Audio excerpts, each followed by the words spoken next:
ખરેખર ધન્ય કહેવાય આપણા ખેડૂતને કે વાવણી કરવા જાય એટલે બિયારણમાં લૂંટાય અને પાક થોડો મોટો થાય અને પાવા આવે એટલે ખાતરમાં લૂંટાય અને પાક કમ્પ્લીટ પાકી જાય એટલે કુદરતી માવઠામાં લૂંટાય અને વધ્યો ઘટ્યો પાક લઈ અને માર્કેટમાં જાય એટલે ભાવમાં લૂંટાય.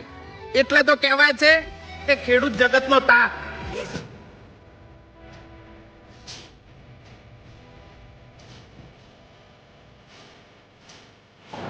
નમસ્કાર દોસ્તો, આજના નવા વિડીયોમાં તમારા બધાનું હાર્દિક સ્વાગત છે. અને હા દોસ્તો, વાઘુજીએ જે વાત કહી એ એકદમ સાચી છે, કારણ કે ખેડૂત તો બધી કોયા ઊંટાઈ જ છે. પણ જો તમે આ વાતથી સહેમત છો તો વિડીયોને લાઈક કરી ચેનલને સબસ્ક્રાઈબ કરવાનું ભૂલતા નહીં.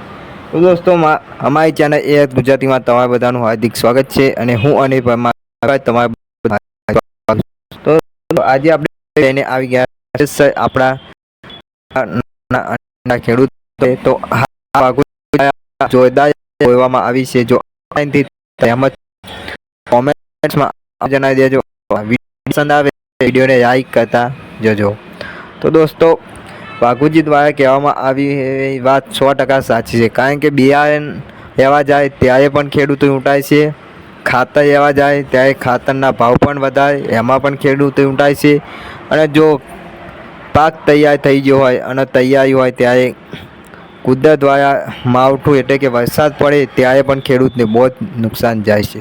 તો આ બધું એક ખેડૂત જ વેઠી શકે છે. અને એની સાથે જ્યારે પાક તૈયાર થઈને વેચવા જાય ત્યારે વેપારી ભાઈઓ પણ ભાવમાં ઘટાડો કરીને ભાવમાં પણ ખેડૂત લૂંટાય છે.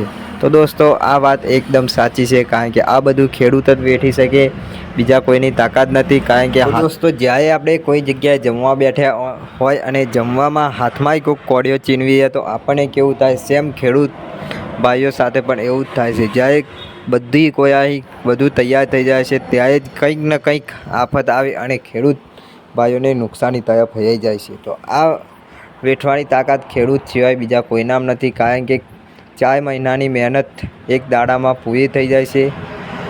4 મહિના લગાતાર ખેડૂત મહેનત કરીને પાક તૈયાર કરે છે અને કમોસમી વરસાદના કારણે ખેડૂતના પાકમાં નુકસાની આવે છે. તો દોસ્તો, આ બધું ખેડૂત ભાઈઓ માટે છે અને ખેડૂત ભાઈઓ આ બધું વેઠી શકે છે, એટલે ખેડૂતને કહેવાય છે જગતનો તાત.